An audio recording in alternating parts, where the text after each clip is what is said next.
एक गांव में राहुल नाम का आदमी अपनी बीवी श्यामा के साथ रहता था। राहुल के खेत में एक पीपल का पेड़ था। उस पेड़ पर एक चुड़ैल का साया था। वो चुड़ैल बहुत ही खतरनाक थी। उस चुड़ैल के डर से राहुल भी अपने उस खेत के टुकड़े पर खेती करने नहीं जाता था। एक रात गांव में बहुत भयंकर आंधी और तूफान आता है। एक शाम राहुल अपने एक दोस्त चिंटू के साथ गांव की चौपाल में बैठा होता है। अरे भैया, ये क्या हुआ?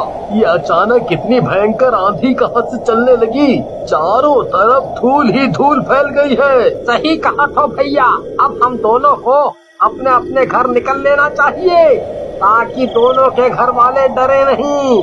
उसके बाद राहुल और चिंटू अपने अपने घर चले जाते हैं। उसी रात तूफान के कारण पीपल के पेड़ की एक डाल गांव आने जाने के रास्ते में गिर जाती है। गांव वाले डाल के कारण ना कहीं से आ पाते हैं और ना कहीं जा पाते हैं। सभी गांव वाले पीपल की उस डाल के पास इकट्ठा हो जाते हैं। अरे भैया, ये डाल तो गांव आने जाने के रास्ते में गिर गई। अब कैसे आएंगे जाएंगे सारे गांव वाले? तभी दूसरा गांव वाला, जिसका नाम पिंटू होता है, बोलता है, हम तो कहते हैं कि इस डाल को काट देते हैं ताकि आने जाने का रास्ता साफ हो जाए। तभी वहाँ राहुल आता है और गांव वालों से कहता है, अरे इसी डाल को क्यों, मैं तो कहता हूँ इस पेड़ को भी काट डालो ताकि कभी भविष्य में इसकी डाल रास्ते में ना गिरे। लेकिन चिंटू डरते हुए बोलता है, वो बात तो ठीक है राहुल भैया, लेकिन इस पेड़ पर चुड़ैल का साया है। वो रोज रात को यहाँ आती है, कहीं वो नाराज हो गई तो? आप लोग भी ना, अरे जब पेड़ ही नहीं रहेगा तो क्या हम लोगों के सर पर बैठेगी वो चुड़ैल? तुम लोग चिंता मत करो, मेरा पेड़ है, मेरे खेत में है, मैं सब संभाल लूंगा। तुम सब लोग बस इस पेड़ को काट डालो। फिर राहुल की बात मानकर गांव वाले उस पीपल के पेड़ को काट डालते हैं। राहुल मन ही मन उस पेड़ के अपने खेत से हट जाने से खुश हो रहा होता है और घर जाकर अपनी बीवी श्यामा को बताता है, तुम्हें ऐसा नहीं करना चाहिए था राहुल, वो उस चुड़ैल का घर था। तुम्हें पता नहीं हमारी वो जमीन कितनी महंगी है। उस चुड़ैल के होने के कारण उसे कोई खरीद नहीं रहा था। अब वो चुड़ैल वहाँ से गई, अब हम भी लखपति बन जाएंगे। श्यामा राहुल की बात पर चुप हो जाती है और कुछ नहीं बोलती। उधर रात में चुड़ैल पीपल के पेड़ के पास आती है। इन दुष्टों ने मेरे घर के टुकड़े टुकड़े कर दिए, मैं इन गाँव वालों को छोड़ूंगी नहीं, इन्हें मेरे घर को तोड़ने की कीमत चुकानी होगी। ऐसा कहकर चुड़ैल वहाँ से गायब हो जाती है। उधर सुबह सुबह चिंटू राहुल से मिलता है और बोलता है, राहुल भैया, आपसे बड़ा होशियार चंद मैंने कहीं नहीं देखा। एक तीर से 2 शिकार कर लिए, चुड़ैल को भी हटा दिया और अपना खेत भी ठीक करा लिया, वो भी गांव वालों की मेहनत से। वाह वाह। फिर राहुल और चिंटू वहाँ से अपने अपने काम पर चले जाते हैं। कुछ दिनों बाद एक दिन चिंटू को सर में बहुत तेज दर्द होता है और उसकी आंखें भी लाल होने लगती हैं। गांव वाले उसके घर पर इकट्ठा हो जाते हैं। बचाओ मुझे, मेरा सर दर्द से फटा जा रहा है। बचाओ, अरे कोई राहुल भैया को बुला दो। राहुल को गांव वाले बुलाकर ले आते हैं। राहुल को देखकर चिंटू रोते हुए कहता है, राहुल भैया, मुझे डॉक्टर के पास ले चलो, मेरी आँख और सर में बहुत दर्द हो रहा है, नहीं तो मैं मर जाऊंगा राहुल भैया। नहीं, ऐसा मत बोलो चिंटू, हम गांव वाले तुम्हें अभी डॉक्टर के पास ले जाते हैं। गांव वाले और राहुल चिंटू को डॉक्टर के पास ले जाते हैं। डॉक्टर चिंटू को देखने के बाद बोलता है, ओहो, इसे तो काली फंगस हो गई है, लेकिन ये तो बहुत कम लोगों को होती है और वो भी इतनी जल्दी कैसे फैल सकती है? तो क्या होगा डॉक्टर, इसका कोई इलाज नहीं? इसका इलाज गांव में नहीं हो पाएगा, तुम्हें इसको हॉस्पिटल ले जाना पड़ेगा। लेकिन ये बीमारी इसके अंदर इतनी तेजी से कैसे फैल गई? मुझे तो इसका बचना मुश्किल लग रहा है। तभी चिंटू की मौत हो जाती है और उसकी आँख की जगह से काला काला पानी निकलने लगता है। ये क्या है डॉक्टर साहब? इसकी आँख से तो कुछ काला काला सा बह रहा है। ये ही काली फंगस है, शरीर के जिस भी हिस्से में होती है उसे खा जाती है, लेकिन ये बीमारी अपने गांव में तो कभी नहीं हुई। तुम लोग इसे ले जाओ। फिर राहुल और गांव वाले मरे हुए चिंटू को उठाकर लाते हैं और उसका अंतिम संस्कार कर देते हैं। उसी दिन एक दूसरे गांव वाले दीनानाथ को भी ठीक वैसे ही लक्षण होते हैं जैसे चिंटू को हुए थे। अरे मेरी आँख और मुंह में वैसा ही दर्द हो रहा है। ये दर्द तो सहा ही नहीं जा रहा।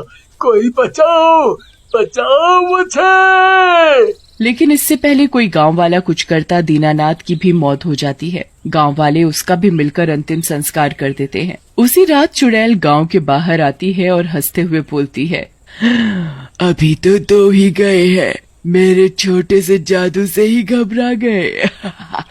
गांव वालों, तुमने मेरा घर तोड़कर ठीक नहीं किया। मैं इस गांव को खंडहर बना दूंगी। इसी तरह गांव में धीरे धीरे कई और लोगों की भी इस रहस्यमय बीमारी से मौत हो जाती है, जिसकी वजह से गांव वाले बहुत डर जाते हैं और गांव में एक जगह इकट्ठा होते हैं। अरे भैया, जिस तरह से गांव में लोगों की इस बीमारी से मौत हो रही है, कुछ दिन में तो गांव ही खाली हो जाएगा। हम लोगों को कुछ ना कुछ तो करना होगा। लेकिन हम सब क्या कर सकते थे भैया? पता नहीं कैसी बीमारी है ये। डॉक्टर भी जवाब दे देते हैं। हमारा तो माइंड ही फ्यूज हो गया है। तभी सरपंच जी बोलते हैं, देखो गांव वालों, तुम सबकी बात सुनने के बाद हम एक नतीजे पर पहुँचे हैं कि हमें किसी तांत्रिक की मदद लेनी चाहिए, ताकि हम लोगों को पता तो चल जाए कि ये सब क्या हो रहा है। कहीं कोई भूत या चक्कर तो नहीं है।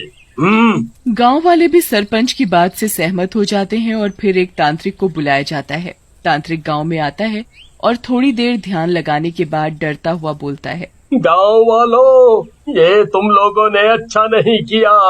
तुम लोगों को वो पीपल का पेड़ नहीं काटना चाहिए था। उस पेड़ पर रहने वाली चुड़ैल ने ही ये बीमारी फैलाई है।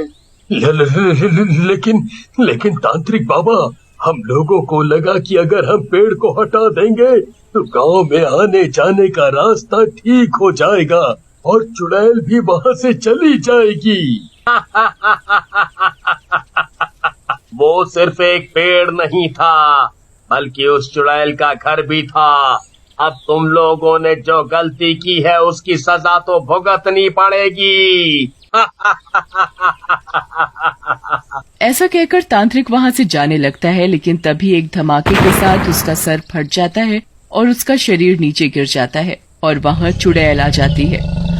बड़ा आया था इन दुष्टों की मदद करने। गांव वालों, मैं किसी को भी नहीं छोड़ूंगी। तुमने मुझे बहुत दुख दिया है मेरा घर तोड़कर। ऐसा कहकर चुड़ैल वहाँ से चली जाती है। वहीं भीड़ में बैठा राहुल सब सुन रहा होता है और बहुत डर जाता है और घर पहुंचकर सारी बात श्यामा को बताता है। मैंने तुमसे कहा था ना कि वो पेड़ नहीं कटवाना चाहिए था। वो उस चुड़ैल का घर है, लेकिन तुमने मेरी बात नहीं मानी। अब जो होना था वो हो गया। मैं अब क्या कर सकता हूँ? मुझे बचा लो श्यामा, अब मेरा ही नंबर है। मैं ये फंगस वाली मौत नहीं मरना चाहता। तभी राहुल की आंखें लाल होनी और चेहरे पर काले धब्बे होने लगते हैं और राहुल गिरकर बेहोश हो जाता है। ये देखकर श्यामा बहुत डर जाती है।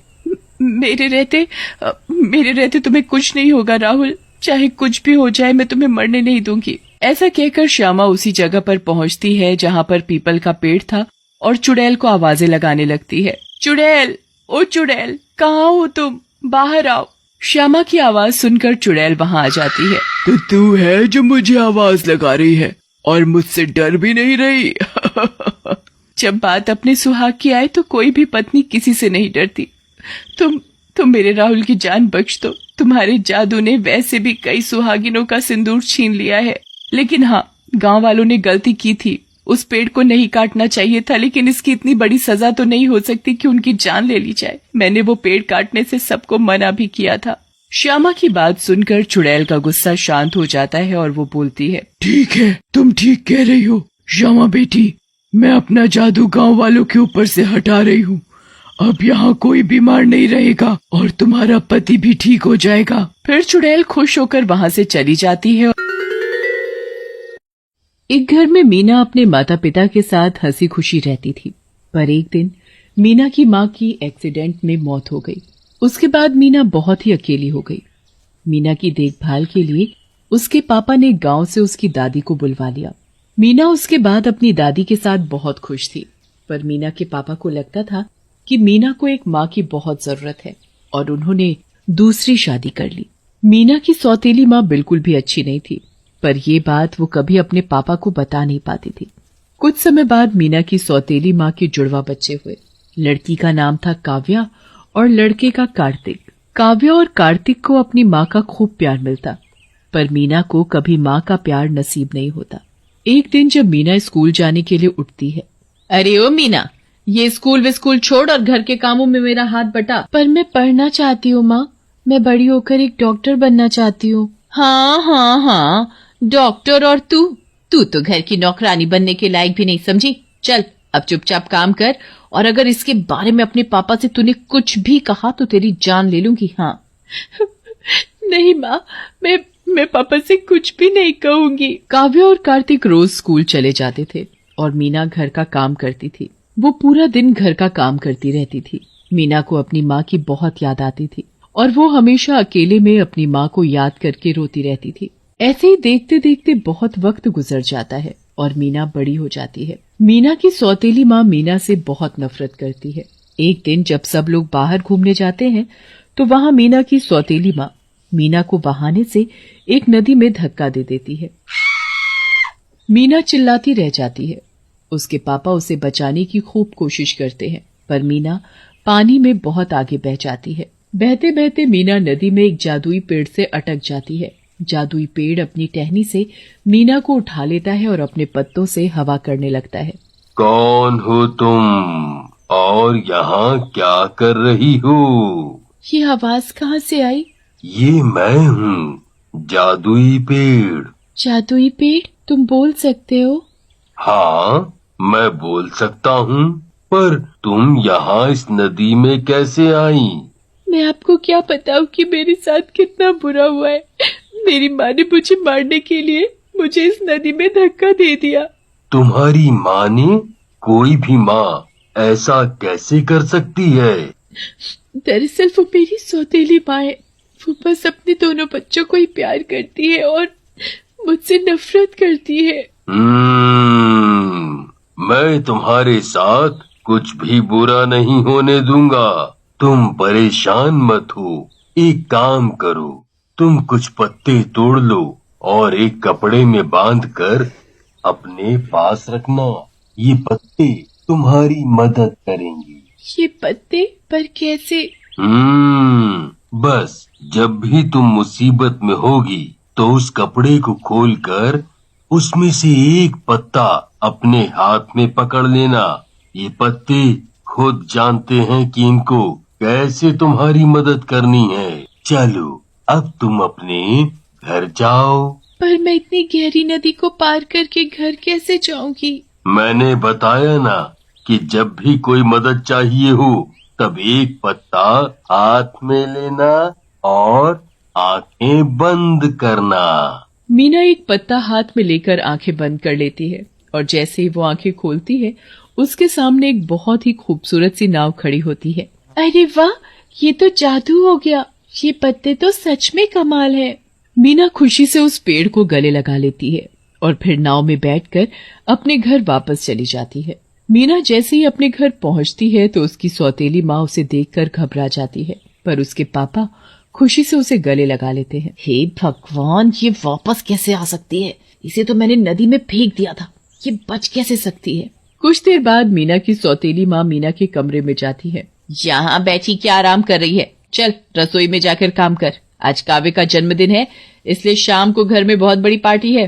पहले इतनी देर हो गई है, चल जाकर मेहमानों के लिए खाना बना। मीना चुपचाप अंदर रसोई में जाकर खाना बनाने लगती है। वो पूरा दिन गर्मी में नौकरानी की तरह काम करती है। शाम हो जाती है और सब मेहमान आने लगते हैं। मीना सारा खाना तैयार कर देती है। तभी उसकी माँ अंदर आती है। बन गया खाना? जी माँ, तभी मीना की माँ के ऊपर एक चूहा कूदकर उसके कपड़ों में घुस जाता है। डर के मारे वो चिल्लाती हुई यहाँ से वहां कूदने लगती है, जिसकी वजह से सारा खाना फैल। हे भगवान, माँ आपने ये क्या कर दिया? अब हम मेहमानों को क्या खिलाएंगे? चुप कर पागल लड़की, और दोबारा सारा खाना बना। मीना की माँ ऐसा कहकर वहां से चल देती है। मीना को समझ नहीं आता कि वो क्या करे। सब मेहमान खाने का इंतजार कर रहे होते हैं। मीना को तभी अपने जादुई पत्ते याद आते हैं। वो अपनी छोटी सी कपड़े की पोटली से एक पत्ता निकालती है और आंखें बंद कर लेती है। जैसे ही वो आंख खोलती है, उसके सामने ढेर सारा खाना होता है। वो बहुत खुश हो जाती है। मीना की माँ इस बात से बहुत हैरान हो जाती है कि मीना ने इतनी जल्दी दोबारा से सबके लिए खाना कैसे बना दिया। सब लोग खाना खाकर उंगलियां चाटते रह जाते हैं। कुछ देर बाद वहां काव्य को देखने एक लड़का आता है। उसका नाम महेश होता है। वो बहुत ही सुंदर और अच्छा लड़का होता है। काव्य तो उसे देखती ही रह जाती है। सब लोग आपस में बात कर रहे होते हैं।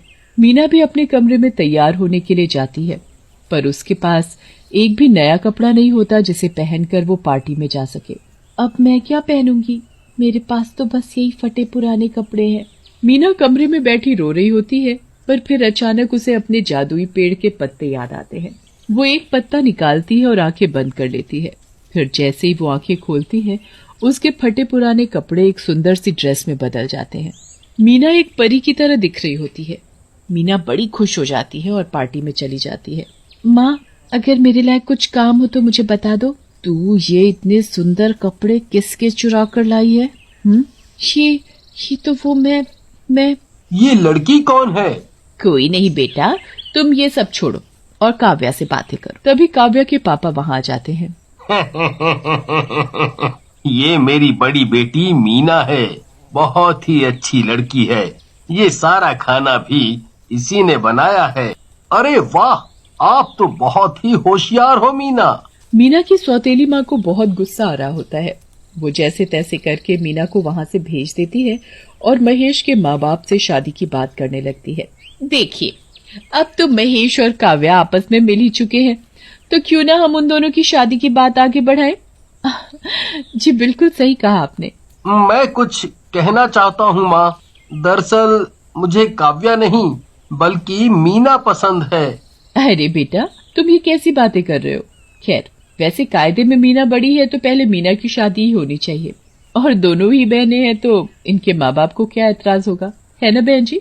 नहीं, वो पर आप तो काव्या के लिए आए थे ना? जी बिल्कुल, पर ये शादी की बात है।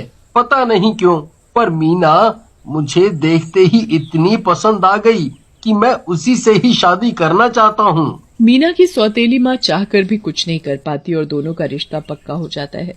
जल्द ही दोनों की शादी का दिन भी आ जाता है। मीना अपने कमरे में दुल्हन की तरह तैयार बैठी होती है और दूसरी ओर बारात भी आ जाती है। मीना की सौतेली माँ से ये सब बर्दाश्त नहीं हो रहा होता है और वो मीना को एक बार और मारने की कोशिश करती है। वो मीना को रस्सी से बांधकर नीचे वाले कमरे में बंद कर देती है। मीना चिल्लाती रहती है, पर कोई शादी के शोर में उसकी आवाज नहीं सुन पाता। अरे जल्दी से मीना को बुलाओ, शादी का मुहूर्त निकल रहा है। जी दरअसल मीना घर पर नहीं है। वो ये शादी करना ही नहीं चाहती थी, इसलिए वो सब छोड़कर अपनी दादी के पास गांव चली गई। अब अच्छा होगा कि आप मेरी बेटी काव्या से शादी कर लो। महेश और उसके परिवार को कुछ समझ नहीं आता, इसलिए वो काव्या से शादी करने को तैयार हो जाते हैं। इधर मीना बाहर निकलने के लिए चिल्ला रही होती है। उसके पास सारे जादुई पत्ते भी खत्म हो चुके होते हैं। वो हार मानकर खिड़की पर खड़ी रो रही होती है। इधर जादुई पेड़ को एहसास हो जाता है कि मीना किसी मुसीबत में है। वो अपने जादू से बहुत तेज हवा चलाता है, जिससे कि उसके पत्ते उड़कर मीना तक पहुंच जाते हैं। जादुई पत्ते, ये जरूर जादुई पेड़ ने भेजे हैं। मीना एक पत्ता हाथ में लेती है और आंख बंद कर लेती है। जैसे ही वो अपनी आंख खोलती है तो खुद को कमरे के बाहर पाती है। वो जल्दी से महेश के पास पहुंच जाती है। मीना, तुम तो गांव अपनी दादी के पास चली गई थी ना? नहीं, वो मैं तैयार होकर कमरे में बैठी थी। ओहो, ये सब बाद में बताना बेटी, अभी मुहूर्त निकला जा रहा है। ये सब बातें शादी के बाद बताना। महेश और मीना की शादी हो जाती है और मीना की सौतेली माँ कुछ भी नहीं कर पाती। शादी के बाद मीना सारी बातें महेश को बता देती है, जिसे सुनकर महेश हैरान रह जाता है। मीना और महेश उसके बाद एक दूसरे के साथ बहुत खुश रहते हैं और अक्सर उस पेड़ से मिलने आया करते हैं।